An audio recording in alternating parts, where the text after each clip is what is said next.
Olá, tudo bem? Começa agora uma série inédita de estudos das profecias da Bíblia. Esta é a série O Grande Conflito e o tema de hoje é o livro que revela tudo. Aqui nas minhas mãos eu tenho a palavra de Deus, a Bíblia Sagrada. No capítulo 1 do Apocalipse, no versículo 3, lemos: Bem-aventurados aqueles que leem e aqueles que ouvem as palavras da profecia e guardam as coisas nela escritas, pois o tempo está próximo. Meu amigo, vivemos exatamente num tempo em que o grande conflito entre o bem e o mal se intensifica cada vez mais. E a palavra de Deus, a Bíblia Sagrada, é a base, é o livro-chave para nos mostrar exatamente em que posição devemos estar, que posição tomar nesse grande conflito. Por exemplo, para que você seja bem-sucedido e seja vitorioso nessa guerra entre o bem e o mal, é preciso conhecer algumas coisas importantes sobre a Bíblia. A Bíblia Sagrada tem 66 livros, sendo 39 no Velho Testamento e 27 no Novo Testamento. Ela foi escrita por aproximadamente 40 pessoas num período de aproximadamente 1.600 anos. Ela já foi escrita originalmente em 3 línguas, na língua hebraica, na língua grega e na língua aramaica. E esse sagrado livro tem como autor o nosso Deus.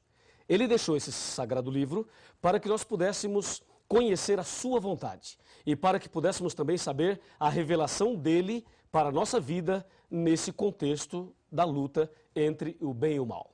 Me acompanhe agora que eu tenho algo muito importante a te mostrar. Por exemplo, a Bíblia Sagrada está subdividida em 5 pequenas partes.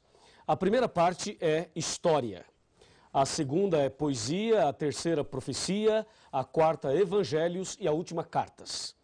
Vamos analisar uma a uma. Por exemplo, história. Os livros históricos da Bíblia começam em Gênesis e vai até o livro de Esther, incluindo o livro de Atos dos Apóstolos, que se encontra no Novo Testamento.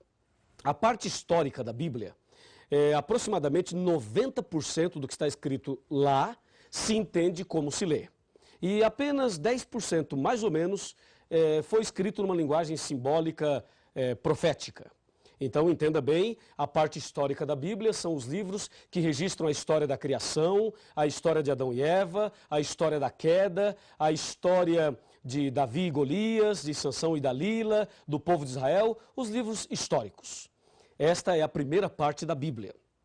A segunda é poesia. A poesia são livros que foram escritos numa linguagem poética. Por exemplo, eu tenho aqui Jó, Salmos, Provérbios, Cantares, ou seja, Cântico dos Cânticos. E também o livro de Eclesiastes. Esses livros são poéticos. E de todos eles, a poesia mais conhecida se encontra nos Salmos, que é o Salmo 23. Lembra? O Senhor é meu pastor e nada me faltará. São os livros poéticos. Destes, aproximadamente 85% do que está escrito lá se entende também como se lê. E aproximadamente 15% é numa linguagem também simbólica, figurativa. A terceira parte é a parte da profecia, que envolve o livro do Apocalipse e também o livro de Daniel. A parte profética começa em Isaías, vai até Malaquias e, repito, inclui o Apocalipse e também o livro de Daniel. Esses livros proféticos são os livros que apresentam de forma mais clara e de forma bem contundente esse grande conflito entre o bem e o mal. Entendeu? E aqui é bom que você preste muita atenção, eu tenho aqui as informações bem atualizadas sobre tudo isso. Por exemplo, o livro do Apocalipse é o livro mais difícil de se entender. E também o livro de Daniel. Mas existem outros livros proféticos, como acabei de mencionar a você. Esta é a terceira parte da Bíblia. E 95% da profecia não se entende como se lê. Veja, os livros históricos e poéticos, se você ler nesses livros, água é água mesmo. Se você ler mulher, é mulher mesmo. Vento também é isso mesmo. Ou seja, se entende como se lê. Mas na profecia não se entende como se lê. Água significa outra coisa, mulher significa também uma outra coisa, e assim sucessivamente.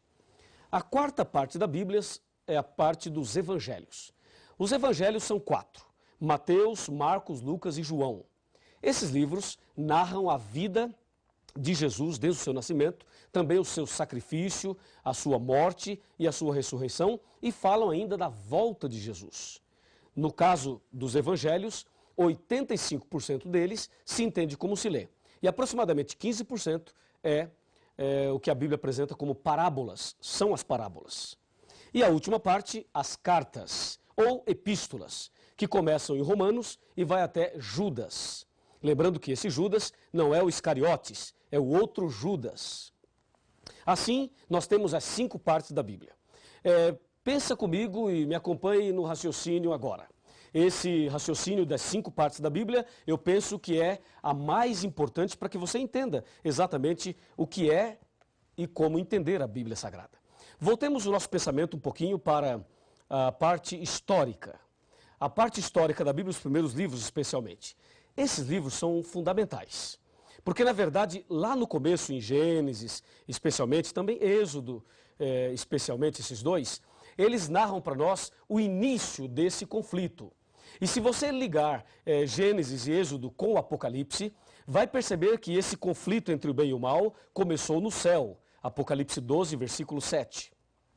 Depois, a parte poética vem trazendo mensagens de esperança, de conforto e de segurança. Depois nós temos as profecias, que eu vou falar por último. Vamos agora para os evangelhos, que são 4. O caso dos evangelhos é um caso muito interessante, porque 85% deles se entende como se lê. Pensa comigo o seguinte, Jesus estava andando e encontrou um homem cego, ok? Colocou a mão sobre ele e disse, vê, e o cego viu. Eu pergunto, isto é simbólico ou isto aconteceu de fato? Com certeza, aconteceu de fato. Pense num outro acontecimento. Jesus estava caminhando, encontrou um paralítico e disse a ele, que queres que eu te faça? E o paralítico disse, Senhor, eu quero ficar bom, eu quero andar. E Jesus então diz, levanta-te, toma a tua cama e anda. E o paralítico levantou e andou. Isto é simbólico ou é literal? Com certeza é literal, porque isto aconteceu de fato. Agora pense de outra forma. Jesus disse certa ocasião, eu sou o bom pastor e você é a ovelha. Eu pergunto, você é uma ovelha? Claro que não, você é uma pessoa, tem 2 pernas, 2 pés. Uma ovelha tem 4, não é verdade? Então você não é uma ovelha, mas Jesus disse que você é uma ovelha e disse que ele é o pastor. Aí você tem uma linguagem simbólica, uma linguagem figurativa. Jesus também mencionou e advertiu com respeito ao trigo e o joio. O trigo são as pessoas fiéis e o joio são as pessoas infiéis. Aí você percebe uma outra linguagem simbólica. É claro que você não é trigo e você também não é joio, mas estas palavras revelam a característica ou as características daqueles que são fiéis e daqueles que são infiéis. Assim você percebe que os evangelhos, 85% se entende como se lê e 15% não se entende como se lê. São as parábolas. E as cartas também. As cartas ou as epístolas, 90% se entende como se lê e 10% não. Mas o mais interessante está ligado à profecia. As profecias da Bíblia, elas foram escritas numa linguagem simbólica, especialmente o Apocalipse, o livro de Daniel. São carregados de simbolismos e isto é algo que preocupa muita gente. E há muitas pessoas que não gostam de estudar a profecia porque não entendem. Vamos observar algumas coisas da profecia. Abra sua Bíblia aí, eu vou abrir a minha aqui também para dar um exemplo. Vejamos Apocalipse capítulo 7, versículo 1. Aqui diz, abriu a sua Bíblia? Ok? Então vamos ler.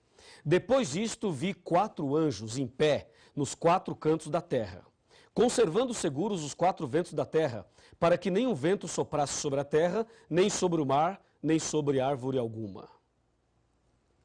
Percebeu alguma coisa diferente? Se você não percebeu, eu vou ajudá-lo. Aqui diz que tem 4 anjos nos 4 cantos da terra, segurando os ventos. Primeiro problema, a terra é quadrada? Ou é retangular para ter 4 cantos? Não, a terra é redonda. Ela não tem 4 cantos. Ora, se não tem 4 cantos, por que o Apocalipse fala que tem 4 anjos nos 4 cantos da terra? Percebeu? A profecia não se entende como se lê. E mais, diz que os 4 anjos estavam segurando os ventos. Será que dá para segurar os ventos? E será que os anjos estão impedindo os ventos de soprarem? Claro que não, porque se isto acontecesse, nós estaríamos mortos. Então, ficou claro que a profecia não se entende como se lê. E aí você deve pensar, pastor, como é que se entende? Calma, nós vamos chegar lá. Esse é apenas o primeiro estudo dessa série. Veja um outro exemplo. Abra sua Bíblia em Apocalipse 12 e confira comigo o que diz o Apocalipse 12. Versículo 1. Viu-se grande sinal no céu, a saber, uma mulher, vestida do sol, com a lua debaixo dos pés e uma coroa de 12 estrelas sobre a cabeça. E aí? Na sua cidade, na sua rua, no seu bairro, você já viu uma mulher assim? Claro que não, não existe. As mulheres são bonitas, não há dúvida nenhuma, mas uma mulher como esta aqui não existe. E se não existe, por que o Apocalipse apresenta uma mulher assim? Percebeu? Mais uma prova de que a profecia não se entende como se lê, até porque uma mulher assim não existe. É ou não é? E se você observar aqui, ó, o capítulo 13, e aqui está o ponto que as pessoas têm medo, ficam assustadas, mas não fique com medo, porque a Bíblia vai nos revelar tudo nesta série do grande conflito. Veja Apocalipse 13, versículo 1. Vi emergir do mar uma besta que tinha 10 chifres e 7 cabeças, e sobre os chifres 10 diademas, e sobre as cabeças nomes de blasfêmia. E aí? Imagine uma besta saindo do mar. Isso é assustador, não é? E algumas pessoas acham que é pecado ir à praia porque a besta vai sair do mar. Que absurdo, é ou não é? Sabe por que as pessoas erram? Sabe por que as pessoas interpretam erradamente a Bíblia e pregam uma coisa que a Bíblia não diz, não ensina? É justamente porque não estudam a Bíblia. E você está de parabéns porque está aqui hoje estudando a Bíblia conosco. Em São Mateus capítulo 22, versículo 29, está escrito assim, ó: errais por não conhecer as Escrituras e nem o poder de Deus. Esse é o problema das pessoas. Não estudam a Bíblia, por isso erram. Mas eu tenho certeza absoluta que a partir de hoje você não errará mais, porque nós vamos conhecer a verdade da Bíblia. A Bíblia nos revelará tudo que você precisa saber para vencer nesse grande conflito, para ser vitorioso nessa guerra entre o bem e o mal. Aliás, eu quero dizer a você o seguinte: Jesus esteve nesse mundo. Jesus veio a esse planeta há mais ou menos 2000 anos atrás. E Jesus morreu na cruz. E quando ele morreu na cruz, ele estava pagando o preço do pecado e ali na cruz ele estava conquistando a humanidade e vencendo essa luta entre o bem e o mal. Ou seja, nesse grande conflito, Jesus já é vitorioso. E uma grande notícia para você: se você tem Jesus no coração, se você anda com Jesus, então você também é mais do que vitorioso. Não é maravilhoso saber disso? Por isso é importante o estudo da Bíblia. E agora, pense comigo na frase final. Me acompanha aqui. Aqui tem uma frase final para você. Por favor, chegue mais perto. Vamos conversar. Pode chegar mais perto, um pouquinho mais. Um pouquinho mais. Olhe bem dentro dos meus olhos. Está olhando? É o seguinte: eu não te conheço. Não sei o seu nome, não sei quem você é, não sei onde você mora. Mas eu sei que você deve ter suas lutas, seus problemas, suas dificuldades. Deus conhece você e Deus também me conhece. E eu não sei exatamente por que você está aqui hoje estudando a Bíblia. Mas uma coisa eu te digo em nome de Jesus. Em João 8,32 está escrito aqui na palavra de Deus o seguinte: e conhecereis a verdade, e a verdade vos libertará. Se você conhecer a verdade a partir de agora, se você fizer essa série completa, você vai conhecer toda a verdade. E Deus vai libertar você. Vai transformar sua vida. Vai fazer de você a pessoa mais feliz do mundo. E nesse grande conflito, você será vitorioso. Você será vitoriosa. Presta atenção, minha amiga. Presta atenção, meu amigo. Eu vou orar por você. E Deus te dará a vitória nesse dia e nessa série de estudos bíblicos. Você não quer aceitar fazer o curso completo e não quer ter Jesus no coração e você não deseja ser vitorioso também nessa guerra entre o bem e o mal? Que pergunta que eu estou fazendo. É claro que você deseja, é claro que você quer. E se você assim deseja, se você quer isto, então feche os seus olhos e vamos falar com Deus. Querido Pai Celestial, Muito obrigado por esse primeiro estudo da Tua Palavra. Ela é lâmpada para os nossos pés e luz para os nossos caminhos. Ela revela Jesus, aquele que já venceu na cruz em nosso lugar. Ajuda-nos agora a conhecer melhor a Tua Palavra e a andar nos Teus caminhos. Abençoe essa pessoa que está orando comigo nesse instante e envia o Espírito Santo para fazer um milagre na vida desta pessoa que tanto necessita. Em nome de Jesus.